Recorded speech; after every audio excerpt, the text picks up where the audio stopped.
கிடைக்கிற சொத்துக்கு நன்றியோடு இருப்பார்கள் என நினைத்ததாலோ என்னவோ தினமும் பிரியாணி விருந்து வைத்து ஈரோடு கிழக்கு தொகுதி வாக்காளர்கள் வயிற்றை நிறைக்கின்றன அரசியல் கட்சிகள்.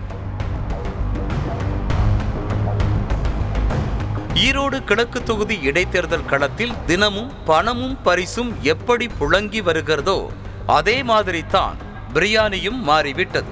ஈரோடு கிழக்கு தொகுதியில் ஏற்கனவே நடந்த முறைகேடுகள் தேர்தல் நடக்குமா நிறுத்தப்படுமா என்ற கேள்விக்கு வழிவகுத்திருக்கும் நிலையில் இன்னும் அதிர்ச்சி அளிக்கக்கூடிய விஷயங்களும் வெளிவந்து கொண்டிருக்கின்றன.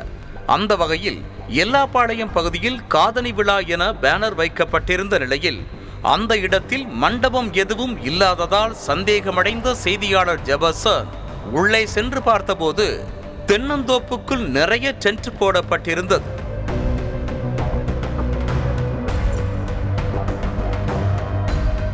டென்ட்டுக்குள் வைத்து சுமார் 10,000 பேருக்கு மட்டன் பிரியாணி, சிக்கன் 65, ரைத்தா, கேசரி, அவித்த முட்டை என தட்டு நிறைய தடல் புடலாக விருந்து வைக்கப்பட்டிருந்தது. காதணி விழா என வெளியில் பேனர் வைத்திருந்த நிலையில் உள்ளே பார்த்தால் வெறும் கரை வேட்டி சட்டை கட்டிய ஆட்களும் கட்சிக்காரர்களும் தான் இருந்தனர்.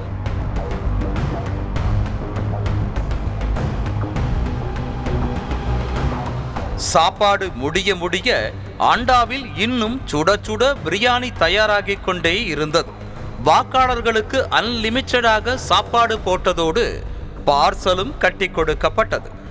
எத்தனை பார்சல் வேண்டுமோ அத்தனை பார்சல் கட்டிக்கொள்ளலாம் என சொன்னதால் பெண்கள் தாங்கள் சாப்பிட்டது போக பைகளிலும் பார்சல்களை கட்டி கொண்டனர்.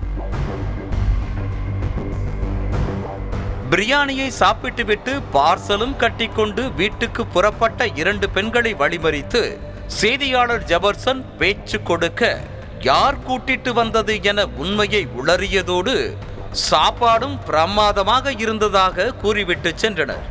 அக்கா சாப்பிட்டீங்களா? கிளம்பிட்டீங்க? சாப்பிட்டீங்களா? வண்டி வந்துச்சா? எந்த ஏரியா நீங்க?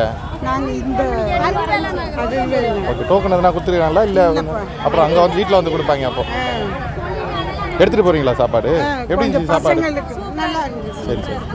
உங்களை யார் ஏற்பாடு கூட்டு வந்து வந்திருக்கீங்க நீங்கள்? ஏரி நம்ம ஏரியாவா? வேறு அண்ணன் யார் கூப்பிட்டு வந்தது? மகாதேவன், சாந்தி. Okay okay. மற்ற நல்லா பத்திரமா கவனிச்சிக்கிறாங்கல்ல? நல்லா பார்த்துக்கிறாங்க, அதெல்லாம் ஒன்றும் பிரச்சனை இல்லை.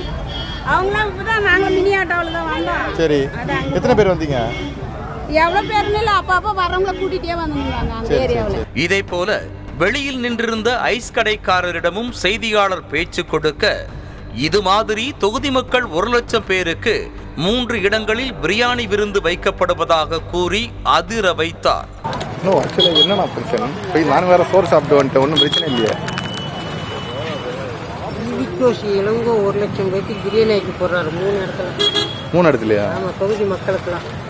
இது தொகுதிக்கு உள்ள வர ஏரியா தானே? இது இல்லை தொகுதிக்கு உள்ள ஏரியா. அது தொகுதி பிஸ்கப்பாக இருக்குன்னு காதலி விழான்னு போட்டு போடுறாங்க. ஓஹோ. பிரியாணி விருந்து வைத்த இடம் ஈரோடு மேற்கு தொகுதிக்கு கீழ் வரும் எல்லாப்பாளையம் பகுதி இடம்.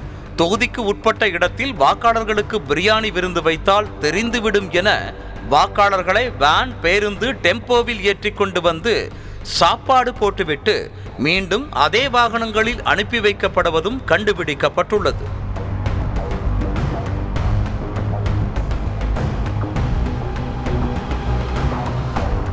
பிரியாணி சாப்பிட வரிசை கட்டி வரும் வாக்காளர்களால் அந்த சாலைகளில் கடும் போக்குவரத்து நெரிசலும் ஏற்படுகிறது. 2 தொகுதிக்கு உட்பட்ட இடங்களில் செக் போஸ்ட் அமைக்கப்பட்டிருக்கும் நிலையில் அங்கு காவலர்களும் இல்லை, கண்டுகொள்வதும் இல்லை. இப்படி சாறை சாறையாக மக்களை ஏற்றி எங்கு கூட்டி செல்கிறார்கள் என்று கண்காணித்தாலே தென்னந்தோப்புக்குள் நடக்கும் பிரியாணி விருந்து வெளியிலும் தெரிய வரும். இதே மாதிரி ஒவ்வொரு நாளும் ஒவ்வொரு இடத்தில் வைத்து பிரியாணி விருந்து போடப்படுவதாக கூறப்படுகிறது.